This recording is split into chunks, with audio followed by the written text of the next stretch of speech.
He had given them his story, his masterpiece, and he was convinced that his age would be his ultimate shield, that the system would not know what to do with him, that he would be treated as a troubled child rather than the cold-blooded killer he was. He was a detail-oriented sadist who had planned every aspect of his crime. But he had made one critical miscalculation. He had underestimated the revulsion of a society that, when confronted with pure evil, would find a way to create a cage strong enough to hold it, no matter how small the monster might be. With a chilling confession secured, the work of building an airtight case against a 12-year-old murderer began, a task that was as legally complex as it was emotionally draining. Prosecutor Jennifer Morris and her team knew that the defense would try to have the confession thrown out, arguing that a child could not have knowingly waived his rights. They needed to build a case so strong that it could stand on its own, a mountain of evidence that would prove Brandon Mitchell's guilt beyond any shadow of a doubt, regardless of his own boastful words. The investigation took a dark and heartbreaking turn when detectives began to dig into Brandon's past. And what they discovered was a pattern of escalating cruelty that had been ignored or dismissed at every turn.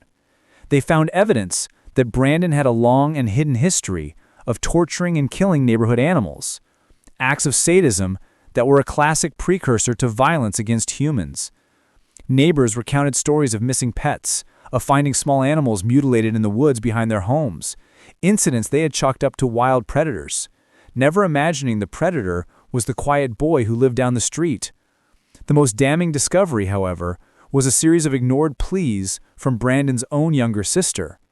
She had repeatedly told her parents and a school counselor that her brother scared her, that he had a bad place in his eyes, and that he had threatened her with violence if she ever told anyone about the things he did to animals. Her cries for help were dismissed as childish sibling rivalry, her fears seen as an overactive imagination. The system, both at home and at school, had failed her, just as it had failed to see the monster it was helping to create. This history of ignored warnings became a central pillar of the prosecution's case. Jennifer Morris argued that this was not a sudden, inexplicable act of violence, but the predictable outcome of a pattern of systemic failures. The parents, blinded by denial, had refused to see the darkness growing in their own son. The school, overburdened and underfunded, had failed to recognize the classic warning signs of a budding psychopath. The entire community, in its desire to maintain the illusion of suburban tranquility, had looked the other way. The case highlighted a devastating pattern of systemic failures, where the adults who were supposed to protect children had instead enabled a predator. The school counselor, who had dismissed the sister's fears, was forced to testify, her shame and regret palpable on the witness stand.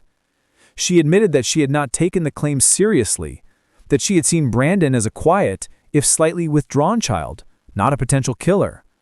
Her testimony was a heartbreaking indictment of a system that was not equipped to identify or deal with a child who was truly evil. The parents' denial was even more profound. In interview after interview, they insisted that their son was a good boy, that he was being framed, that the police had coerced a false confession from a scared and confused child. They hired a team of high-priced lawyers who immediately began a public relations campaign to paint Brandon as the victim, a troubled youth who was being railroaded by an overzealous legal system. Their refusal to accept the truth, even in the face of overwhelming evidence, was a stunning display of willful blindness. The vibrant sun-drenched city of Tampa, which had been so quick to judge and condemn, was now forced to look at its own complicity. The story of Brandon Mitchell was not just the story of a single monster, but the story of a community that had failed to protect its most vulnerable. The shadowy underbelly of the city was not just about crime and corruption. It was also about the quiet suburban darkness of denial and neglect, a darkness that could be just as deadly. The prosecution team meticulously pieced together the timeline of Brandon's escalating cruelty, creating a narrative that was both horrifying and undeniable. They presented the testimony of child psychologists who explained that for a psychopath like Brandon, the pleasure derived from torturing animals was a rehearsal for the ultimate thrill of killing a human. He was a predator in training, and his family and community had been his unwitting enablers, providing him with the time and the privacy he needed to perfect his craft. This evidence of a long history of cruelty was crucial in countering the defense's narrative of a child who had made a single terrible mistake. Jennifer Morris was able to show the jury that Brandon was not a child, in the traditional sense. He was a monster in a child's body, a predator with a lifetime of experience in violence and manipulation. The heartbreaking pleas of his sister, ignored and dismissed, became the voice of every person Brandon had ever harmed, a haunting echo of a tragedy that could have and should have been prevented.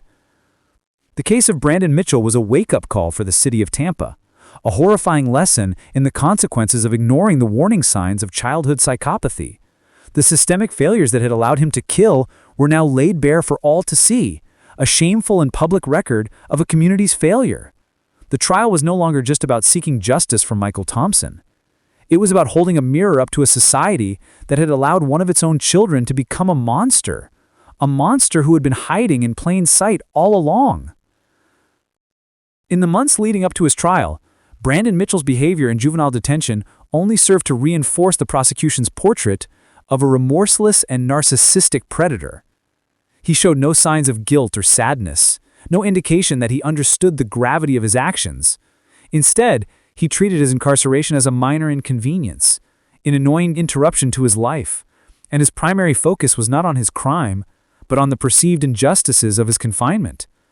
The most stunning and infuriating display of his narcissistic priorities came when he filed a formal motion with the court, a handwritten complaint that was as audacious as it was insulting to the memory of his victim. He was not complaining about his lack of freedom or the prospect of a lifetime behind bars. He was complaining about the quality of the food. In a carefully worded, almost legalistic document, he detailed his grievances with the detention sense menu, arguing that the bland and unappetizing meals were a violation of his basic human rights. This complaint about jail food became a symbol of his profound detachment from reality. While the family of Michael Thompson was planning a funeral, Brandon Mitchell was drafting a legal argument about the sogginess of his tater tots. It was a stunning window into the mind of a psychopath, a complete inability to comprehend the suffering of others, a world in which his own minor discomforts were more important than the life he had so brutally taken. The motion was, of course, immediately dismissed by a disgusted judge, but the damage was done. News of the complaint spread quickly through the city, fueling the public's outrage and solidifying the image of Brandon as a soulless monster. The vibrant, sun-drenched city of Tampa, with its culture of excess and indulgence, was now confronted with a form of self-centeredness so extreme it was almost a caricature. The story became a dark and bitter joke, a symbol of a generation of children who had been raised with a sense of entitlement so profound that even a murderer could complain about the menu. For prosecutor Jennifer Morris, the motion was a gift. She planned to introduce it at trial as evidence of his character, a clear and undeniable demonstration of his lack of remorse. It was a piece of paper that spoke more eloquently about his state of mind than any psychological evaluation ever could. It was proof that he was not a scared child who had made a mistake, but a cold and calculating predator who was utterly devoid of empathy. In the pre-trial hearings, Brandon's demeanor was one of bored indifference. He would often yawn theatrically, roll his eyes at the prosecutor's statements, and doodle on a legal pad, paying no attention to the proceedings that would determine the course of his entire life. His lawyers, a high-priced team hired by his still-in-denial parents, were visibly frustrated by his behavior, their attempts to coach him on courtroom decorum proving utterly useless. He was convinced that he was the smartest person in the room, and he treated the entire legal process with open contempt. Their parents continued their campaign to paint him as the victim, giving tearful interviews to any television station that would have them. They spoke of their sweet, sensitive boy, a child who loved animals and was kind to his sister, a portrait so at odds with reality that it was almost laughable. They were living in a fantasy world, a bubble of denial so thick that no amount of evidence could penetrate it. Their public performance of grief was as hollow and unconvincing as their son's. The contrast between Brandon's trivial complaints and the profound suffering of the Thompson family was a stark and powerful narrative that would define the trial. On one side was a family destroyed by a senseless act of violence, a family that would never again share a holiday or a birthday with their beloved son. On the other was a 12-year-old killer who was more concerned with the quality of his dessert than the life he had so brutally taken.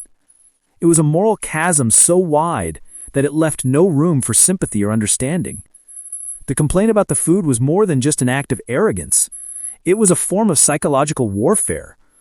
Brandon knew that it would be leaked to the press, and he knew that it would cause pain to the victim's family.